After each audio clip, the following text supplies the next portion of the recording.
Bonjour, alors Google Eat, c'est quoi? Google Eat pour EAT, c'est un concept qui a été mis en avant pour la première fois par Google en 2015 lorsqu'ils ont divulgué pour la première fois justement leurs guidelines qui consistent à former leurs évaluateurs à évaluer la qualité des pages sur Internet. Donc avant de commencer dans le détail de EAT, de ce que c'est l'EAT, on en a déjà parlé, on a déjà abordé ce concept dans un épisode précédent au sujet des guidelines. Et donc, dans la vie quotidienne, il y a une analogie qu'on peut faire. Pour vivre, il faut manger. Donc le concept de EAT, on peut se demander si Google n'a pas voulu mettre là un jeu de mots en place, à savoir Google Eat, à savoir il va falloir donner à manger à Google, il va falloir lui apporter du contenu, de la consistance pour qu'il puisse juger de la qualité d'une page. Il y a un autre concept qui est mis en avant et qui est important, qui est un petit peu lié à ce concept de l'EAT par Google, c'est le concept des pages YMYL pour Your Money, Your Life. Ce sont des pages ou des types de pages de contenu qui peuvent avoir un impact plus ou moins positif sur la vie des utilisateurs qui vont lire et accéder à ce contenu. Donc pour en revenir au concept de l'EAT, c'est un concept, comme on l'a vu, qui est très important, qui est vital pour la qualité d'une page. Et ça signifie E pour expertise, A pour autorité et T pour trust, donc la confiance, la fiabilité du contenu.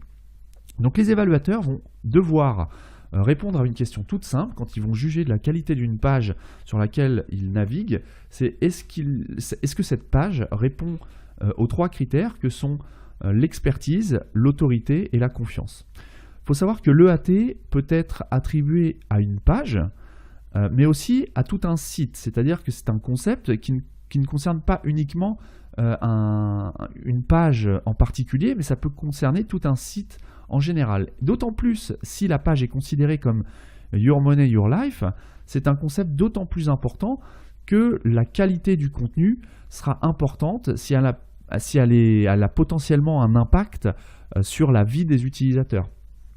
Donc pour ce qui est des pages Your Money, Your Life, ça va être par exemple des pages qui parlent de médecine, qui donnent des conseils de santé. Google ne peut pas se permettre de mettre en avant un site qui dirait n'importe quoi sur des conseils de santé.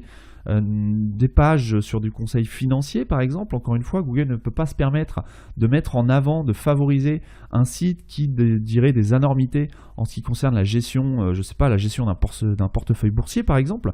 Donc voilà, il porte une attention très particulière à la qualité de la page en jugeant l'EAT, d'autant plus si les pages sont du type YMYL. Donc on l'a vu, EAT c'est pour Expert, Authority et Trust. Donc en ce qui concerne l'expertise, il va falloir montrer en quoi une page en quoi un site ou une page va être, comment l'évaluateur va juger de l'expertise de ce contenu. Et bien tout simplement, il va falloir montrer, si vous êtes à l'origine du contenu, que vous avez les qualifications appropriées, un diplôme, une expérience professionnelle ou autre, pour juger, pour certifier de l'expertise, que vous avez la qualification nécessaire et que vous êtes donc légitime pour divulguer le contenu que vous divulguez. Et si vous avez des qualifications appropriées, vous êtes invité bien évidemment à les mentionner sur votre site, à mettre en avant vos références pour que l'évaluateur, quand il passe sur votre site, puisse voir qu'effectivement vous maîtrisez votre domaine d'expertise. Ensuite, toujours pour ce qui est de la preuve d'expertise, l'évaluateur, donc Google, va regarder si votre contenu est véridique, utile, et savoir qui est l'expert qui a rédigé ce contenu. Donc on en revient un petit peu aux qualifications. Si vous avez des diplômes, mettez-les en avant. Votre contenu, bien évidemment, il doit être véridique. On vient de voir pourquoi, notamment pour les pages Your Money, Your Life. C'est-à-dire que vous ne pouvez pas dire n'importe quoi sous peine d'influencer un utilisateur dans la mauvaise direction et d'avoir un impact négatif sur sa vie. Donc voilà comment va juger un évaluateur l'expertise de votre contenu. Ensuite, en ce qui concerne l'autorité, l'évaluateur va chercher à voir si vous avez la reconnaissance de tiers, si vous êtes cité sur d'autres sites, si vous avez une reconnaissance sur le web du contenu que vous êtes en train de parler.